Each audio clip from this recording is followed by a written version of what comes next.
প্রিয় শিক্ষার্থীবৃন্দ, কেমন আছো তোমরা?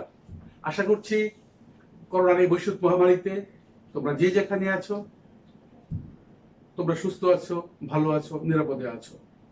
সামনের দিনগুলো তোমাদের সুন্দর কাটবে, ভালো কাটবে এই প্রত্যাশা রেখে আমি মোহাম্মদ শওকত আলী, সহযোগী অধ্যাপক হিসাব বিজ্ঞান, আমাদের চলমান অনলাইন ক্লাসে স্বাগত জানাচ্ছি। আমি আজকে বিবিএ থার্ড ইয়ারের একটা কোর্স নিয়ে কথা বলবো, যেটা হলো theory and practice of banking and bank accounting. যে কোর্সটা, এই কোর্সটার আমি আজকে থার্ড লেকচার দেব এবং এই লেকচারের মধ্যে আমি আগে যে দুটো বিষয়ে কথা বলেছি তারই ধারাবাহিকতায় আমি কথা বলবো। এবং আজকে আমি যে টপিকটা নিয়ে কথা বলবো সেটা হচ্ছে আমাদের থিওরিজ অফ কমার্শিয়াল ব্যাংকিং। তো সুতরাং আমরা ব্যাংকের যে বিষয়গুলো ইতিমধ্যে কথা বলেছি সেই কথাগুলোরই কিছু ধারাবাহিকতা আজকের আলোচনা আমাদের থাকবে। আমাদের আজকের টপিকটা হচ্ছে থিওরিজ অফ কমার্শিয়াল ব্যাংকিং। তাহলে প্রথমে আমাদের যে জিনিসটা জানা দরকার যে কমার্শিয়াল ব্যাংক বলতে আমরা কি বুঝি, বা বাণিজ্যিক ব্যাংক বলতে আমরা কি বুঝি। তো বাণিজ্যিক ব্যাংক বলতে আমরা বুঝি যে ব্যাংক মুনাফা অর্জনের উদ্দেশ্য নিয়ে আর্থিক বাজারের মধ্যস্থকারী হিসাবে ব্যাংকিং আইন অনুযায়ী জনগণের নিকট উদ্বৃত্ত যে অলস যে অর্থ, সেই অর্থ আমানত হিসাবে গ্রহণ করে এবং জনগণকে ঋণ প্রদান করার মাধ্যমে যে ব্যবসা কার্যক্রম পরিচালনা করে থাকে সেটাকেই সাধারণভাবে আমরা কি বলি, বাণিজ্যিক ব্যাংক বলি। তাহলে আমরা কি বুঝতে পারলাম? একটা বাণিজ্যিক ব্যাংকের মূল কাজই হলো জনগণের নিকট থেকে আমানত সংগ্রহ করা এবং সেটা আবার বেশি সুদে জনগণকে ঋণ প্রদান করা। এবং এই যে বেশি সুদে ঋণ প্রদান করা আর কম সুদে জনগণের কাছ থেকে আমানত সংগ্রহ করা, এই দুইয়ের পার্থক্য দিয়ে কিন্তু কি করে ওই ব্যাংকগুলো তাদের ব্যবসা করে থাকে, অর্থাৎ মুনাফা অর্জন করে। এবং এই মুনাফা অর্জন করার জন্য ব্যাংক তার যাবতীয় কার্যক্রমগুলোকে সুষ্ঠুভাবে সম্পাদন করার সর্বোচ্চ চেষ্টা করে থাকে। এবং আমরা বা তোমরা জানো যে একটা ব্যাংক তার মুনাফা অর্জন এবং তার তারল্য বজায় রাখার জন্য বিভিন্ন ধরনের কার্যক্রম গ্রহণ করে থাকে। কারণ এই মুনাফা অর্জন করতে যেয়ে তাকে তার সংগৃহীত আমানতের অংশটাকে আবার পুনরায় কি করতে হচ্ছে, বিনিয়োগ করতে হচ্ছে। পাশাপাশি ব্যাংকগুলোকে আবার আমানতকারীর চাহিদা মোতাবেক তার জমাকৃত অর্থ ফেরত দেওয়ার যে সামর্থ্য সেটা কিন্তু বজায় রাখতে হয়। কারণ জনগণ চাহিদা মাত্র যেন টাকা ফেরত পেতে পারে সেই দিকে কিন্তু ব্যাংকগুলোকে অবশ্যই নজর রাখতে হয়। তাহলে এই দুটা বজায় রাখতে গিয়ে ব্যাংকগুলোকে নানা রকম প্রয়োজনীয় ব্যবস্থা গ্রহণ করতে হয়। তো সেগুলো আমরা একটু পরে যে আলোচনা করব। তার আগে আজকে আমি একটু আলোচনা করে নেই, সেটা হচ্ছে যে এই যে ব্যাংকগুলো তার যে ব্যবসাতে বিনিয়োগ করবে বা ঋণ দিবে, তাহলে তার সোর্সেস অফ ফান্ড গুলো কোত্থেকে আসবে, সে কোথা থেকে ফান্ড সংগ্রহ করে সেগুলো আবার নতুন করে বিনিয়োগ করবে বা ধার দিবে বা লোন দিবে। তো সেগুলো আমরা একটু দেখব, তারপর আমি পর্যায়ক্রমে সেই আলোচনায় যাব। তাহলে আমরা বোর্ডে দেখতে পাচ্ছি যে sources of fund, sources of bank fund বা ক্যাপিটাল বলতে আমরা যে বুঝি, অর্থাৎ বাণিজ্যিক ব্যাংকগুলো তার যে মূলধন, সেই মূলধনগুলি কিভাবে সংগ্রহ করবে বা কোথা থেকে সংগ্রহ করবে। তাহলে আমরা দেখতে পাচ্ছি যে বাণিজ্যিক ব্যাংকগুলো প্রথমত দুইটা সোর্স থেকে তার টাকাগুলো আসবে বা ক্যাপিটাল সংগ্রহ করবে। একটা হচ্ছে ওন ফান্ড আর হলো বরোড ফান্ড। ওন ফান্ড হলো নিজস্ব তহবিল বা নিজস্ব মূলধন, আর বরোড হলো যে ধার করে বা ঋণ করে যে মূলধন সংগ্রহ করে সেটা হলো বরোড ফান্ড। তো আমাদের ওন ফান্ডকে আমরা আবার তিন ভাগে দেখতে পারি। একটা হলো paid up capital, reserve capital and others fund. Paid up capital পরিশোধিত মূলধন, রিজার্ভ ক্যাপিটাল হলো তোমার সংরক্ষিত মূলধন এবং আদার্স ক্যাপিটাল অন্যান্য ফান্ড। তাহলে পেইড আপ ক্যাপিটাল জিনিসটা কি? পেইড আপ ক্যাপিটালটা হলো ব্যাংক যে টাকাটা শেয়ার ইস্যু করে জনগণের কাছ থেকে সংগ্রহ করে।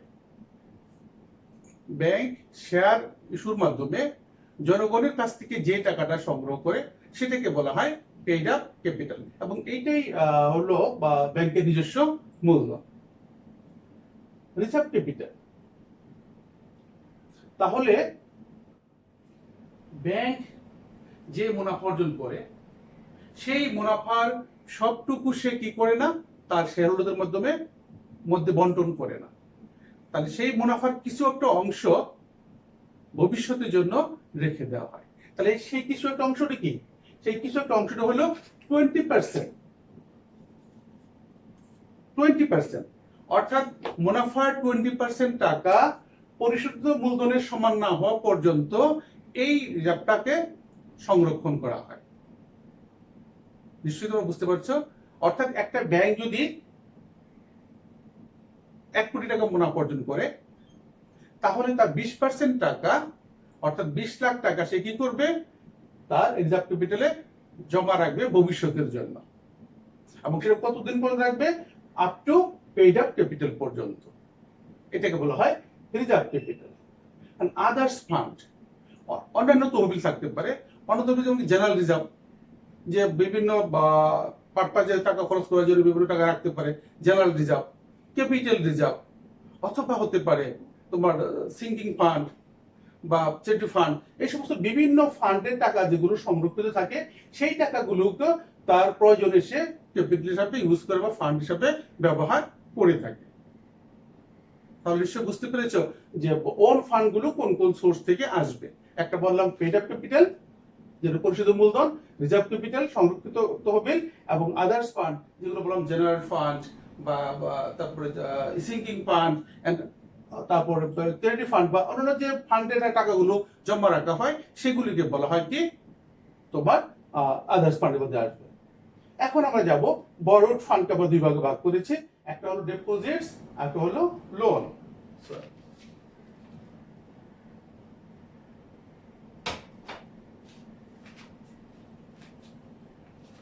ডিপোজিটস, তো ডিপোজিটসটা হলো ব্যাংকের আমানতের বড় একটা বা ক্যাপিটাল বড় একটা অংশ আসে থেকে জনগণের কাছ থেকে। অর্থাৎ যে সমস্ত অ্যাকাউন্ট হোল্ডার ব্যাংকে টাকা জমা রাখে সেটাকে বলা হয় ডিপোজিটস। এবং এই ডিপোজিটস গুলো আমি প্রথম ক্লাসে দ্বিতীয় ক্লাসের মধ্যে আলোচনা করেছিলাম, যে সেখানে কারেন্ট অ্যাকাউন্ট, সেভিংস অ্যাকাউন্ট, বিভিন্ন রকম এফডিআর বা টিপিসি স্কিম, এই সমস্ত মাধ্যমে যে সমস্ত টাকাগুলো সংগ্রহ করা হয় সেটা হলো ডিপোজিটস। এবং এই ডিপোজিটস এর একটা বড় অংশ ব্যাংক তার মূলধন হিসাবে ইউজ করে থাকে। আর সেকেন্ড হলো লোন, যেটাকে আমরা ঋণ বলি। তাহলে ব্যাংক প্রয়োজনে যদি তার দরকার মনে করে ক্যাপিটালের স্বার্থে বিভিন্ন জায়গা থেকে টাকা আটকে করতে পারে, ঋণ নিতে পারে। কেন্দ্রীয় ব্যাংক থেকে নিতে পারে, বিভিন্ন কমার্শিয়াল ব্যাংক থেকে নিতে পারে, বা সরকার থেকেও সে কি করতে পারে, ঋণ নিয়ে তার ফান্ডটাকে সমৃদ্ধ করতে পারে। অর্থাৎ ইফ নেসেসারি, যদি প্রয়োজন হয়, তাহলে এই ব্যাংক বিভিন্ন জায়গায় ধার করতে পারে। একটা বললাম কেন্দ্রীয় ব্যাংক, যেহেতু সেই কেন্দ্রীয় ব্যাংকের তালিকাভুক্ত, সেই জন্য কেন্দ্রীয় ব্যাংক থেকে সে প্রয়োজনীয় অর্থ ধার নিতে পারবে বা ঋণ করতে পারবে। বিভিন্ন কমার্শিয়াল ব্যাংক, অর্থাৎ প্রয়োজনীয় চাহিদা মেটানোর জন্য ব্যাংক কি করতে পারে, বিভিন্ন কমার্শিয়াল ব্যাংক, অন্যান্য ব্যাংক যেগুলো আছে সেখান থেকেও কি করতে পারবে, তার টাকা সে সংগ্রহ করতে পারবে। এন্ড সরকার থেকে অর্থাৎ গভর্নমেন্ট থেকে ইচ্ছা করলে সে কি করতে পারবে, ঋণ নেওয়ার তার সুযোগ আছে, যেহেতু সে একটা তালিকাভুক্ত প্রতিষ্ঠান। তো আশা করছি ব্যাংক যে ফান্ডের যে সোর্স গুলো, সেই সোর্স গুলো তোমরা বুঝতে পেরেছো, যেগুলো তোমাদের এই ব্যাংকিং নলেজটাকে আরো বেশি সমৃদ্ধ করবে। এবং পরবর্তী ক্লাসগুলো আমরা যাব, তখন এই জিনিসগুলো যখন আসবে তখন তোমাদের ধারণাগুলো আরো বেশি পরিষ্কার হবে। তো আমি এখন যাচ্ছি sources of income of commercial bank. Sources of income of commercial bank, অর্থাৎ বাণিজ্যিক ব্যাংকগুলোর আয়ের উৎসগুলো কোথায়। এই যে বাণিজ্যিক ব্যাংকগুলো ব্যবসা করতে নেমেছে তোমার আর্থিক সেক্টরে, তাহলে সেখান তার সোর্সেস গুলো কোথায়, উৎসগুলো কোথেকে রয়ে। তাহলে এক নম্বর আমরা দেখতে পাচ্ছি ইন্টারেস্ট, সুদ। ব্যাংকের ব্যবসায় কিন্তু সুদের ব্যবসা, অর্থাৎ আমানতকারীকে সুদ প্রদান করবে এবং ঋণ গ্রহীতার কাছ থেকে সুদ আদায় করবে। এই দুই সুদের পার্থক্যই হবে তার মুনাফা। অর্থাৎ সেরপর আমি যদি বলি আমানতকারীদের কাছ থেকে সে হয়তো 6% সুদে আমানত সংগ্রহ করছে বা জমা রাখছে, ঋণ গ্রহীতাকে সে এটা 10% হারে সুদ 10% সুদে আবার ঋণ প্রদান করছে। তাহলে 6, 4, 10 এই যে ডিফারেন্সটা 4%, এই 4% হবে ওই ব্যাংকের আয়ের উৎস, বড় একটা উৎস এখান থেকে কিন্তু আসবে। বিল ডিসকাউন্টিং,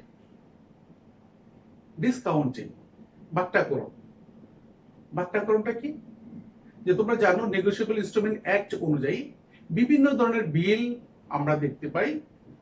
সেটা বিল অফ এক্সচেঞ্জ হতে পারে, বিভিন্ন ক্রেডিটরসের বিল হতে পারে, বা বিভিন্ন ধরনের বিল আমাদের থাকতে পারে যেগুলো নেগোশিয়েবল ইনস্ট্রুমেন্ট অ্যাক্ট অনুযায়ী সেটা বৈধ। সেই সমস্ত বিলগুলো নির্দিষ্ট সময়ের পূর্বেই ব্যাংক তোমার যে বিলের মালিকানা যার তার কাছ থেকে সে কম রেটে বিলটা রেখে তাকে টাকা পেড করে দেবে। পরবর্তীতে ম্যাচুরিটি ডেটে গিয়ে বেশি রেটের টাকা দিয়ে ওইটা তার সে তার টাকাটা পেয়ে যাবে। তাহলে এই যে পার্থক্য সেটা হলো ডিসকাউন্টিং। এইভাবে কিন্তু ব্যাংক অনেক পরিমাণ মুনাফা অর্জন করতে পারে। কমিশন বা ব্রোকারেজ, তাহলে ব্যাংক হলো একটা কি আমরা আগে বলছিলাম যে মধ্যস্থকারী প্রতিষ্ঠান। এখানে আমানতকারীর এজেন্ট হিসাবে সে বিভিন্ন ধরনের ভূমিকা পালন করে থাকে। সেই ক্ষেত্রে সে বিভিন্ন ধরনের কমিশন পেয়ে থাকে বা বিভিন্ন ব্রোকারেজ, বা এটাকে একই কথা কমিশন বা ব্রোকারেজ দালালি যেটা বলি আমরা, সেই সমস্ত শেয়ার ইস্যুর মাধ্যমে সে কোনো কমিশন পেতে পারে, শেয়ার রেটিং কমিশন যেটাকে আমরা বলি, সেই রকম অনেক ধরনের কমিশন বা ব্রোকারেজ থাকে এই ব্যাংকিং নীতিমালার আলোকে, সেগুলো তার একটা ইনকাম সোর্স। ক্যাপিটাল গেইন অর্থাৎ মূলধনী আয়। মূলধনী আয়টা কিভাবে? মূলধনী সম্পত্তি বিক্রি করে, তাহলে যে আয়টা সেটাকে আমরা বলি মূলধনী আয়। তাহলে ব্যাংকের এমন কিছু কিছু ক্যাপিটাল এসেট থাকে যেগুলো এক সময় কোনো কাজে লাগে না, সেগুলো একসাথে অনেকগুলো বিক্রি করে দেয়। ব্যাংকের ব্যবহৃত আসবাবপত্র, ইকুইপমেন্ট বা আদার্স যে সমস্ত জিনিসগুলো থাকে সেগুলো বিক্রির মাধ্যমে যে টাকাটা আসবে সেটা একটা ক্যাপিটাল গেইন। সার্ভিস, তাহলে কমার্শিয়াল ব্যাংক বা যে ব্যাংকই হোক তাদের মূল টার্গেট হলো টু প্রোভাইড দ্য সার্ভিস, অর্থাৎ সেবা প্রদান করা। এটা একটা সেবা প্রদান করবে এবং সেবার বিনিময়ে সে কি নেবে? সার্ভিস নেবে। তাহলে এই যে বিভিন্ন ক্লায়েন্ট গুলো যারা অ্যাকাউন্ট পরিচালনা করছে ব্যাংকে, তাদের সেবা প্রদানের মাধ্যমে ব্যাংক ওই সমস্ত আমানতকারীদের কাছ থেকে বাৎসরিক একটা সার্ভিস চার্জ আদায় করে থাকে। সেটা হলো ব্যাংকের একটা বড় ধরনের ইনকাম। অ্যান্ড আদার্স ইনকাম, এবং আরো বিভিন্ন ধরনের ইনকাম তার থাকতে পারে। সেটা হলো তোমার পার্সোনাল গ্যারান্টি বা ব্যাংক গ্যারান্টি বা অন্য কোনো বা বিভিন্ন ধরনের নেগোশিয়েবল ইনস্ট্রুমেন্ট ইস্যুর মাধ্যমে যে সমস্ত ইনকাম গুলো আসে, যেমন এলসি মার্জিনের ইনকাম, সেই সমস্ত টাকাগুলো হলো আদার্স ইনকামের মধ্যে অন্তর্ভুক্ত হবে। তো এই মোটামুটি এগুলো হলো একটা কমার্শিয়াল ব্যাংকের সোর্সের মেইন উদ্দেশ্য, মানে মেইন ক্ষেত্র যেখান থেকে ব্যাংকগুলো তার আয় অর্জন করে থাকে এবং সেই আয় থেকেই ব্যাংকগুলো তার আবার খরচ পরিশোধ করে থাকে। তো আশা করছি source of income of commercial ব্যাংকের যে ক্ষেত্রগুলো, সেই ক্ষেত্রগুলো সম্বন্ধে ধারণা পরিষ্কার হয়েছে। আমরা এখন যাব lines of defence of commercial bank. Lines of defence অর্থাৎ কমার্শিয়াল ব্যাংকের রক্ষা কবচ, মানে কারেন্ট হিসেবে আমরা বলতে পারি। কমার্শিয়াল ব্যাংক রক্ষা কবচ বলতে কি বুঝি? আমরা আগে বলছিলাম যে ব্যাংক ধার করা অর্থের ধারক, অর্থাৎ ব্যাংক ধার করা অর্থ দিয়ে কি করে? তোমার ব্যবসা বাণিজ্য পরিচালনা করে থাকে। তাহলে ব্যাংক যে টাকাগুলো বা বিভিন্ন আমানতকারীদের কাছ থেকে সংগ্রহ করেছে, সেই টাকাগুলোকে কিন্তু ব্যাংক পুরো টাকাটাই কিন্তু ব্যাংক তার কি বলবো কাস্টমারের চাহিদা মোতাবেক প্রদান করার জন্য ধরে রাখে না। তাহলে তো তার তারল্য থাকবে ঠিকই, কিন্তু সে বিনিয়োগ করতে পারবে না। তাহলে এই যে তার তারল্য, লিকুইডিটি মিনস হলো যে capacity to pay as demand, অর্থাৎ চাহিদা মাত্র পাওনাদারের টাকা পরিশোধ ক্ষমতা হলো লিকুইডিটি বা তারল্য। তাহলে এই তারল্য বজায় রাখার জন্য ব্যাংকগুলোকে তারল্য এবং তার যে মুনাফা দুটোর মধ্যে একটা কি করতে হয়? সমন্বয় করতে হয়। সেই সমন্বয় করতে যে তাকে যে সমস্ত গাইডলাইন গুলো অনুসরণ করতে হয়, সেটা হলো তাকে এই পদক্ষেপগুলো নিতে হচ্ছে, বা এটাকে আমরা বলি সেলফ ডিফেন্স। এক নম্বর হলো ক্যাশ, যে নগদ হলো সবচেয়ে লিকুইড অ্যাসেট। যেটা দিয়ে যে কোনো ধরনের সম্পদ বা দায় মেটানো সহজ হয়। সুতরাং ব্যাংক তার প্রয়োজনীয় অর্থ সেটা সবসময় কি করে, তার হাতে রাখার চেষ্টা করে, তার পূর্ববর্তী অভিজ্ঞতার আলোকে যে কি পরিমাণ টাকা তার প্রতিদিন হাতে রাখতে হবে সেটা কিন্তু একজন ব্যাংক ম্যানেজার তার অভিজ্ঞতার আলোকে বুঝতে পারে, যে প্রতিদিন তার ব্যাংকের কাস্টমারের চাহিদা কতটুকু, অর্থাৎ ডিমান্ডটা কতটুকু হবে, এবং কি পরিমাণ টাকা জমা করবে এবং কি পরিমাণ টাকা তুলে নেয়। এই যে একটা দুইটার মধ্যে যে একটা সমন্বয়, এটা কিন্তু একজন ব্যাংক ম্যানেজার তার পূর্ব অভিজ্ঞতার আলোকেই মোটামুটি ভাবে একটা ধারণা করতে পারে এবং সে ধরনের ভিত্তিতেই সে ক্যাশ টাকাটা ফান্ডে রাখে। মানি at call and short notice. তাহলে ব্যাংক তার কিছু অর্থ এমন সব খাতে জমা রাখবে যেগুলো চাইবা মাত্র সে ফেরত পেতে পারে, খুব শর্ট টাইম হিসেবে বললাম যে বিল ডিসকাউন্টিং করে বা যা করে অল্প সময়ের মধ্যেই যেন টাকাগুলো ফেরত পেতে পারে, এই সমস্ত খাতে সে বিনিয়োগ করে রাখে যেন চাহিদা মাত্র সে টাকাগুলোকে ক্যাশে রূপান্তর করতে পারে, ওই সমস্ত সিকিউরিটি রূপান্তর করতে পারে। Bill discounted purchase, bill discounted and purchase.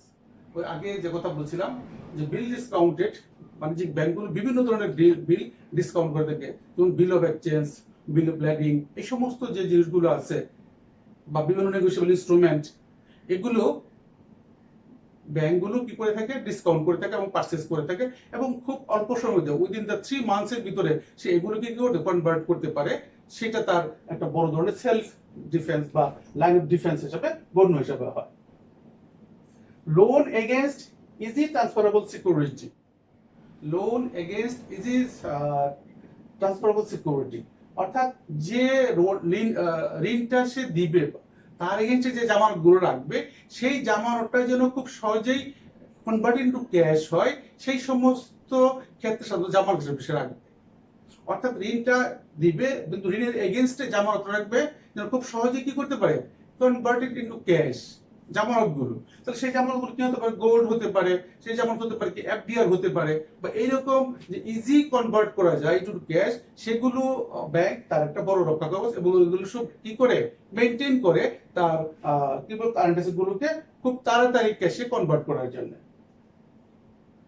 Sound investment, sound investment বলতে আমরা কি বুঝি, যে ব্যাংক সরকারি হোক বা বেসরকারি হোক কিছু ক্ষেত্রে এমন বিনিয়োগ করবে যে বিনিয়োগগুলো তার পক্ষে খুব সহজেই টাকাগুলো তুলে আনা সম্ভব হবে।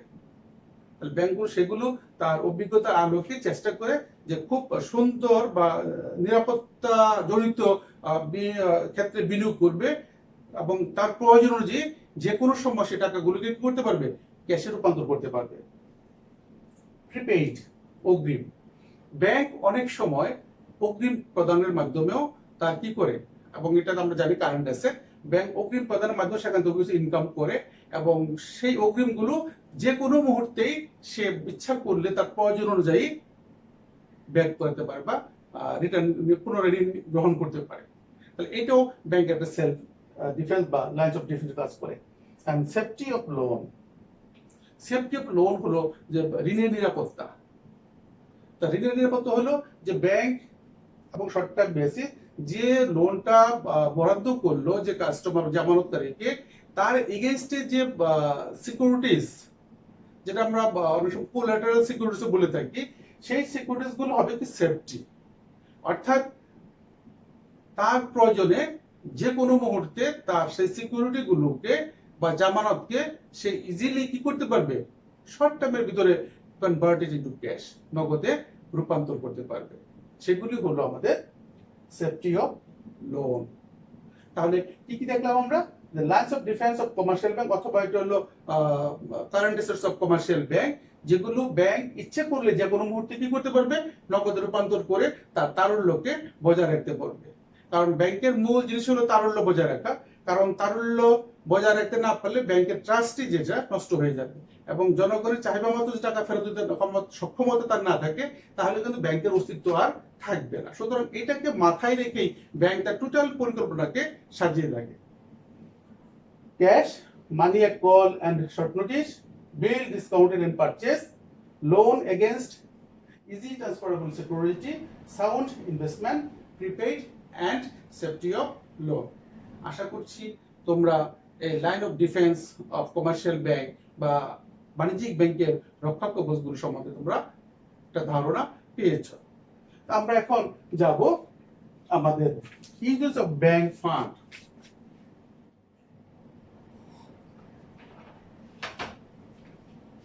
Sorry, uses of bank fund অর্থাৎ এই যে ব্যাংক যে তার যে ফান্ড বা তহবিল, তার যে ক্যাপিটাল, সেই ক্যাপিটালগুলো কোথায় ব্যবহার করে। সে ক্যাপিটাল সংগ্রহ করলো, তার রক্ষা কবচগুলো সে মেনটেন করলো, তার ইনকাম সোর্স, সে ইনকাম জেনারেশন করলো। এখন তার পরবর্তী যেটা হলো যে এই যে এত টাকা বা ক্যাপিটাল তার ইনকাম জেনারেট হলো বা ক্যাপিটাল জেনারেট হলো, সেগুলো এখন সে কোথায় কোথায় ব্যবহার করবে, ব্যবহার করার জায়গাগুলো কোথায়, তাহলে সেগুলো কিন্তু আমাদের জানা দরকার রয়েছে। তাহলে আমরা দেখি ইউজেস অফ ব্যাংক ফান্ড অর্থাৎ ব্যাংকের তহবিলের ব্যবহার কোথায় কোথায় হয়। তাহলে এক নম্বর আমরা দেখতে পাচ্ছি রিজার্ভ। তাহলে তোমরা জানো বাণিজ্যিক ব্যাংকগুলো জনগণের কাছ থেকে যে আমানত সংগ্রহ করে, সেই আমানতের একটা অংশ বাধ্যতামূলকভাবে অবশ্যই সংরক্ষণ করতে হবে। এটা কেন্দ্রীয় ব্যাংকের নির্দেশনা। আর সেই নির্দেশনাটা কি হলো, গত ক্লাসে বলেছিলাম সিআরআর, ক্যাশ রিজার্ভ রেশিও অথবা ক্যাশ রিজার্ভ রিকোয়ার্ড, অর্থাৎ যেটাকে নগদ ফর্মে কেন্দ্রীয় ব্যাংকে অবশ্যই জমা রাখতে হবে। সেটা হলো তার মোট আমানতের 4%। মোট আমানতের 4%, যত টাকা আমানত সংগৃহীত হবে তার 4% টাকা কেন্দ্রীয় ব্যাংকে নগদ হিসাবে রাখতে হবে। This is reserve.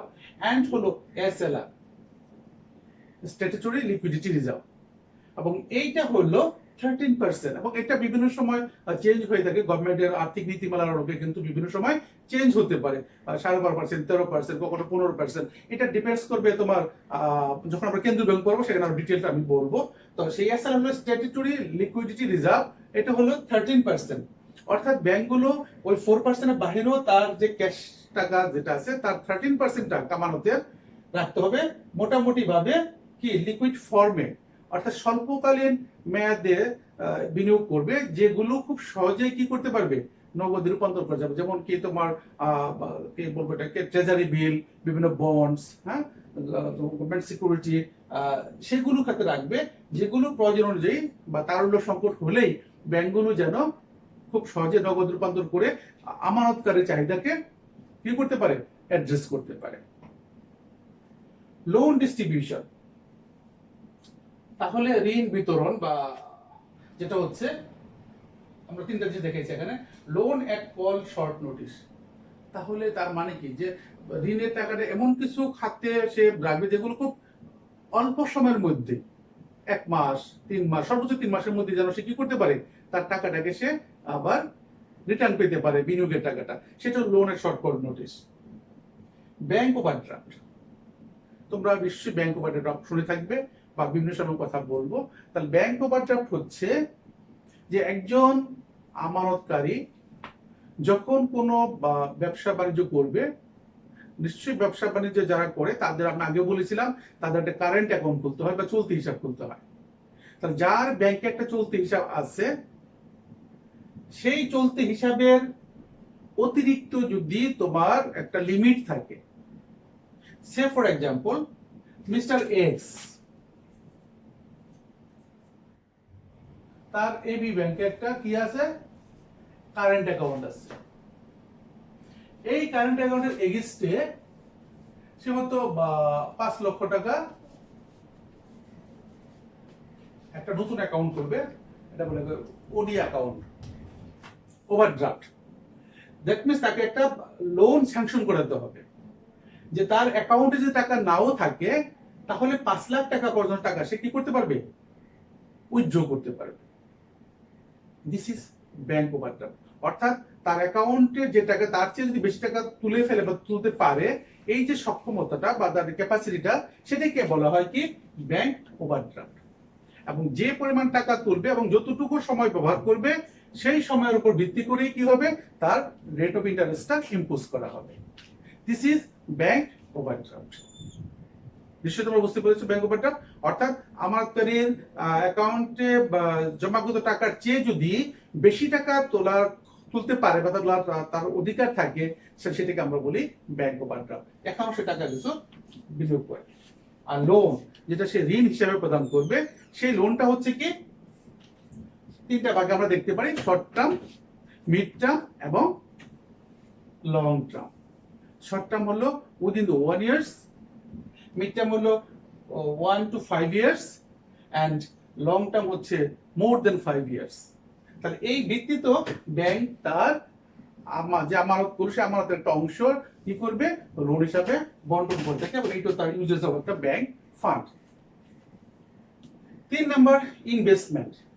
অর্থাৎ এই পর্যায়ে ব্যাংক শুধুমাত্র ঋণই দিবে না, সে নিজস্ব উদ্যোগেও কি করে কিছু টাকা ভালো ভালো খাতে বিনিয়োগ করার চেষ্টা করে, নিজেই ব্যবসা বাণিজ্য করতে যায়। This is investment. অর্থাৎ শুধুমাত্র অন্যকে ঋণ দিয়ে সে ব্যবসা করবে না, সে নিজেও কিছু ব্যবসা বাণিজ্য করতে পারে যদি সেই রকমের কোনো সোর্স থাকে, তাহলে নিজস্ব উদ্যোগে, স্ব উদ্যোগে এবং ব্যাংক নিজস্ব ব্যবস্থাপনায় সেটাকে আমরা বলি ইনভেস্টমেন্ট। কি কি করতে পারে? Shares and securities. তোমরা জানো এখন সরকারি বেসরকারি সব ব্যাংকেই কিন্তু কি শেয়ার মার্কেটে বা আমাদের ক্যাপিটাল মার্কেট যেটা আমরা বলি, সেখানে বিনিয়োগ করার সুযোগ আছে, এবং তাদের বড় ধরনের ইনভেস্টমেন্ট সেখানে আছে। তারা বিনিয়োগ করে, পাশাপাশি আমাদের শেয়ার মার্কেটটাকে তারা কি সবসময় একটু চাঙ্গা রাখার ব্যবস্থা করে থাকে। Discount on bill of exchange. তাহলে আমরা বলছিলাম যে বিল অফ এক্সচেঞ্জ, বিনিময় যেটা বলছিলাম যে মেয়াদি বিল, সাধারণত 3 মাস 2 মাস, এই সমস্ত ক্ষেত্রে কি করে সে বিনিয়োগ করে থাকে, যে বিল কিনে নেয় এবং পরবর্তী ম্যাচুরিটি পিরিয়ডে বিল ভাঙিয়ে সে টাকা সংগ্রহ করে, এবং এখান থেকেও তার একটা প্রফিট আসে। আদার্স ইনভেস্টমেন্ট, সে অন্য জায়গায় বিল করছে, ব্যাংক গ্যারান্টি, ব্যাংক ড্রাফট বা বিভিন্ন ধরনের কনসালটেন্সি, এই সমস্ত খাতে সে কি করতে পারে, বিনিয়োগ করে টাকা পেতে পারে। অ্যান্ড ওন পারপাস, নিজস্ব কিছু প্রয়োজনেও তার ব্যাংকে অনেক টাকা ব্যয় করতে হয়। যেমন একটা প্রতিষ্ঠান বা ব্যাংক যখন গঠিত হয়, তাকে কিন্তু বড় ধরনের একটা বিনিয়োগ করতে হয় তার কার্যক্রম শুরু করার জন্য। সেখানে কি কি থাকতে পারে? তার ফার্নিচার ক্রয় করা লাগতে পারে, তার যদি সে নিজস্ব জমি কিনে কোথাও ল্যান্ড পারচেস করা লাগতে পারে, বিল্ডিং পারচেস করা লাগতে পারে, অথবা বিল্ডিং এ ভাড়া দেওয়া লাগতে পারে। তাহলে এই পারপাজে কিন্তু, এবং ইন্টেরিয়র যে সমস্ত খরচগুলো আছে, সেগুলো কিন্তু ব্যাংকে কি করতে হয়, মিট আপ তার ফান্ডের একটা অংশ ব্যয় করতে হয়। তো দিস ইজ হলো ব্যাংকের নিজস্ব খরচ। এই খরচগুলোর মাধ্যমে ব্যাংক তার ফান্ডকে ব্যবহার করে। তো আশা করছি ব্যাংকের এই যে ফান্ডের যে ইউজেস গুলো, সেগুলো তোমরা অবশ্যই বুঝতে পেরেছো। এন্ড লাস্ট অফ অল আমরা যেটা যাবো আজকে হলো থিওরিজ অফ কমার্শিয়াল ব্যাংকিং, অর্থাৎ বাণিজ্যিক ব্যাংকের তত্ত্ব। তত্ত্ব বদল থিওরি। তত্ত্ব মানে মতবাদ। সেটা কিরকম? বাণিজ্যিক ব্যাংকে বলা হয় কি মাদার অফ মডার্ন ব্যাংকিং, অর্থাৎ আধুনিক ব্যাংকের মা বলা হয়। কেন? যে বাণিজ্যিক ব্যাংকগুলি কিন্তু দেশের আর্থিক খাতকে সচল রাখার আপ্রাণ চেষ্টা করে থাকে, এবং বাণিজ্যিক ব্যাংকের অ্যাক্টিভিটিসের মাধ্যমে ব্যাংক দেশের আর্থিক খাত কি থাকে, সচল থাকে অথবা খারাপ অবস্থার দিকে যায়।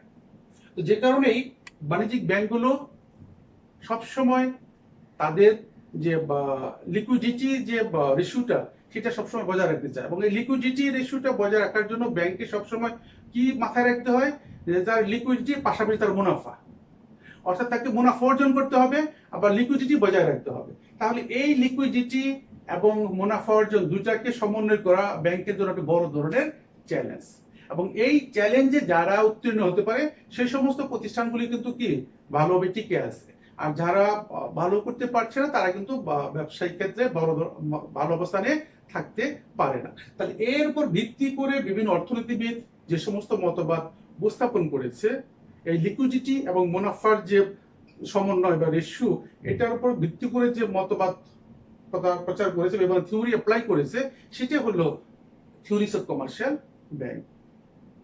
এবং এই থিওরি অফ কমার্শিয়াল ব্যাংকিং এর ক্ষেত্রে আমরা কয়েকটা মতবাদ দেখি। তার মধ্যে প্রথম যে তিনটা আমাদের আছে, সেলফ লিকুইডিটি অথবা doctrine of real bill theory. তাহলে সেলফ লিকুইডিটি অথবা ডক্ট্রিন অফ রিয়েল বিল, এটাকে বলা হয় সবচেয়ে প্রাচীন মতবাদ। অর্থাৎ আমাদের ব্যাংকিং সেক্টরে যে মতবাদগুলো আছে আমাদের এই কমার্শিয়াল ব্যাংক থিওরির ক্ষেত্রে, তাতে সবচেয়ে প্রাচীন মতবাদ, এবং এটা 1800 শতকের দিকে এই মতবাদটা শুরু হয়েছিল। সেখানে কি ছিল? সেলফ লিকুইডিটি মানে স্বতারল্য তত্ত্ব। তার সতারল্য তত্ত্বের মূল জিনিসটা ছিল যে ব্যাংক তার বিনিয়োগগুলোকে এমন জায়গায় করবে যেখানে জামানতগুলো বা তার কি বলবো তার ঋণের গুলো উৎপাদন চূড়ান্ত পর্যায়ে আছে এবং উৎপাদন ও বন্টনের মধ্যে সীমাবদ্ধ, উৎপাদন এবং বন্টনের মধ্যে সীমাবদ্ধ থাকবে এবং তার প্রস্তুত তার যে প্রোডাক্ট গুলো সেই প্রোডাক্ট গুলো প্রস্তুত অবস্থায় আছে অথবা চূড়ান্ত পর্যায়ে আছে, যেগুলো বিক্রির মাধ্যমে তার রিটার্নটা খুব সহজে আসবে এবং সেটা কি হবে অটোমেটিক্যালি স্বতারল্য হয়ে যাবে, তারল্যটা বজায় থাকবে। এই যে মতবাদটা, সেই মতবাদটা হলো self liquidity of doctrine of real bill. বুঝতে পারছো? অর্থাৎ বিনিয়োগের মাধ্যম বা ক্ষেত্রটা হবে এমন জায়গায়, নরমালি এখন বলা আছে যে উৎপাদন এবং বন্টন পর্যায়টা কি থাকবে থাকবে এবং ঋণের জামানত গুলো থাকবে বা তোমার খুব তার কি বলবো এটাকে খুব সেফটি, যেগুলো সহজে সে কি করতে পারে দরকার পড়লে বিক্রি করে ক্যাশে কনভার্ট করতে পারবে, অথবা তার যে ক্ষেত্রে বিনিয়োগ করবে সেই বিনিয়োগের যে প্রস্তুত অবস্থাটা থাকবে চূড়ান্ত পর্যায়ে অথবা প্রস্তুত পর্যায়ে থাকবে, যে কোনো মুহূর্তে তার টাকাগুলো কি হবে কনভার্ট হয়ে চলে আসবে তার ফান্ডের মধ্যে। সেটা হলো সেলফ লিকুইডিটি এবং doctrine of real bill theory. আসলে বুঝতে পেরেছে? শিফটেবিলিটি থিওরি, হস্তান্তর মানে ট্রান্সফারেবল হস্তান্তরযোগ্য থিওরি, যেটা এখানে বলা আছে যে ব্যাংক তার বিনিয়োগগুলোকে স্বল্পমেয়াদী খাতে কি করবে বিনিয়োগ করবে, স্বল্পমেয়াদী ক্ষেত্রগুলোতে বিনিয়োগ করবে, যে ক্ষেত্র থেকে খুব সহজেই সে তার কি করবে রিটার্ন আসবে এবং প্রয়োজনে সে ওগুলো বিক্রি করে দিয়ে ওই সমস্ত সিকিউরিটি বিক্রি করে দিয়ে তার ফান্ডগুলো সে রেজ করতে পারবে এবং রিটার্ন করতে পারবে। সেটা হলো শিফটেবিলিটি থিওরি। এন্ড নেক্সট হলো অ্যান্টিসিপেটেড ইনকাম থিওরি, প্রত্যাশিত আয় তত্ত্ব। প্রত্যাশিত হলো এই সেলফ লিকুইডিটি থিওরি এবং শিফটেবিলিটি যে থিওরি আছে, এই দুটার মধ্যে যে সমস্যাগুলো ছিল এই সমস্যাগুলো ওভারকাম করার জন্যই অ্যান্টিসিপেটেড ইনকাম থিওরি আবিষ্কার হয়েছে। অ্যান্টিসিপেটেড ইনকাম থিওরি হলো যে ঋণ শুধুমাত্র এই সেলফ লিকুইডিটি বা সেলফ লিকুইডিটি না রেখে দীর্ঘমেয়াদী ঋণের যে পোর্টফোলিও, এই পোর্টফোলিওর মাধ্যমে তারল্য বজায় রাখার কথা বলা হয়েছে। অর্থাৎ দীর্ঘমেয়াদী ঋণের অর্থাৎ ঋণ শুধুমাত্র স্বল্পমেয়াদী বন্ধ থাকবে না, তার দেশে ইনভেস্টমেন্ট হবে না বা সেই ধরনের এমপ্লয়মেন্ট অপরচুনিটি হবে না, সেটাকে যেন বাধাগ্রস্ত না হয় সেই জন্য অ্যান্টিসিপেটেড ইনকাম থিওরি হয়েছে। এবং এখানে যে দীর্ঘমেয়াদী ঋণের তারল্য বলতে পোর্টফোলিও বলা হচ্ছে, পোর্টফোলিও হলো যে ঋণগুলোকে এক ধরনের ক্ষেত্রে বরাদ্দ না দিয়ে বিভিন্ন ডাইভার্সিফিকেশন অফ লোন করে সেখান থেকে টাকা আসবে এবং সেগুলো দিয়েই তোমার তারল্যটা বজায় থাকবে। Theory of solvency, theory of solvency মানে হলো যে তার capacity to pay as demand, অর্থাৎ এখানে অ্যাসেটস এবং লায়াবিলিটিস সবসময় যেন সমান থাকে, অর্থাৎ যে পরিমাণ লায়াবিলিটিস আছে তার সেই লায়াবিলিটিস ওভারকাম করার জন্য তার জন্য অ্যাসেটস সেই পরিমাণ থাকে, সেটাকে এখন গুরুত্ব সহকারে বিবেচনা করা হয়েছে।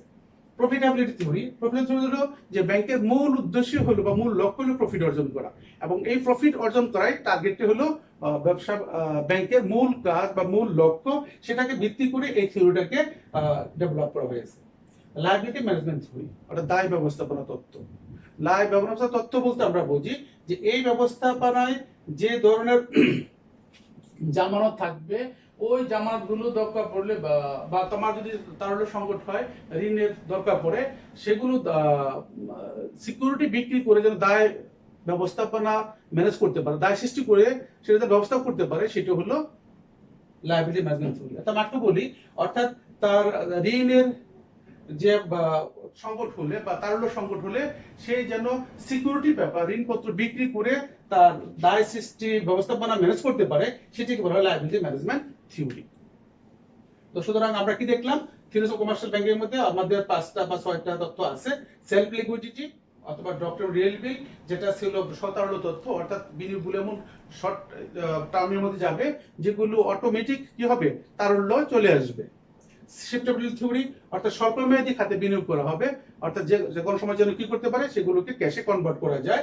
অ্যান্টিসিপেটেড ইনকাম থিওরি, এই দুটো তত্ত্বের যে দুর্বলতাগুলো ছিল সেগুলো ওভারকাম করার জন্য অ্যান্টিসিপেট ইনকাম থিওরি, অর্থাৎ ঋণটাকে শুধুমাত্র স্বল্প মেয়াদী বা সেলফ ডিপেন্ডেন্ট না রেখে সেটাকে দীর্ঘমেয়াদী ঋণের পোর্টফোলিও করে সেখান থেকে ঋণের যে সেটা লিকুইডিটিটা মেনটেন করার চিন্তা ভাবনা করা হয়েছে। আর সলভেন্সি আগে বললাম, অ্যাসেটস লায়াবিলিটি সমান করার চিন্তা ভাবনা করে। আর প্রফিটেবিলিটি হলো যে একটা ব্যবসা প্রতিষ্ঠান বা ব্যাংকের মূল উদ্দেশ্য বা লক্ষ্য হলো মুনাফা অর্জন করা, এবং এই মুনাফা অর্জনের জন্য তার যে সমস্ত নীতি বা চিন্তা চেতনা সেটা হলো প্রফিটেবিলিটি থিওরি। আর লাস্ট হলো লায়াবিলিটি ম্যানেজমেন্ট থিওরি, দায় ব্যবস্থাপনা তত্ত্ব, অর্থাৎ ঋণ সংকটকালে তার বা দায় কি বলবো তারল্য সংকটকালে সে ঋণপত্র বিক্রির মাধ্যমে তার দায় ব্যবস্থাপনা করে যে তত্ত্ব সেটি হলো লায়াবিলিটি ম্যানেজমেন্ট থিওরি। তো আশা করছি আজকে আমি যেটুকু আলোচনা করেছি সেই আলোচনা তোমরা বুঝতে পেরেছো। আর যদি কোনো কারণে বুঝতে সমস্যা অবশ্যই আমার সাথে যোগাযোগ করবে। আমরা পরবর্তী ক্লাসগুলোতে কমার্শিয়াল ব্যাংকের জন্য আরো বিষয় নিয়ে কথা বলবো। সরি, আমি আগে বলেছি ব্যাংকিংটা খুব কি বলবো এটাকে যুগোপযোগী সাবজেক্ট, ডাইনামিক সাবজেক্ট, অর্থাৎ প্রতিনিয়ত কি হচ্ছে এটাতে পরিবর্তন আসতেছে। তো সুতরাং এই পরিবর্তনের সাথে আমাদেরকে অ্যাডজাস্ট করে চলতে হবে, নতুন নতুন কিছু আমাদেরকে ঢুকতে হবে, তবে আমাদের কি হবে ব্যাংকিং সম্বন্ধে চিন্তা চেতনা ডেভেলপ হবে, আমরা সমৃদ্ধ হব। তো কাজেই তোমরা এগুলো বইতে ভালো করে পড়বে, তারপর যদি কোনো সমস্যা আমার সাথে অবশ্যই কথা বলবে, ফোনে আমার সাথে যোগাযোগ করবে। তো আমি আজকে এখানেই তোমাদের শেষ করতে চাচ্ছি। তো আমি হয়তো আমি আশা করছি তোমরা সারাক্ষণে আমার সাথে ছিলে এবং বুঝতে পেরেছো। আর কথা বাড়বো না, আগামী দিনগুলো তোমরা স্বাস্থ্যবিধি মেনে যথাযথভাবে চলবে, নিজের সুরক্ষার পাশাপাশি তোমার পরিবার রাষ্ট্রকে সুরক্ষিত রাখার চেষ্টা করবে। তোমরা সবাই ভালো থাকবে। আল্লাহ হাফেজ।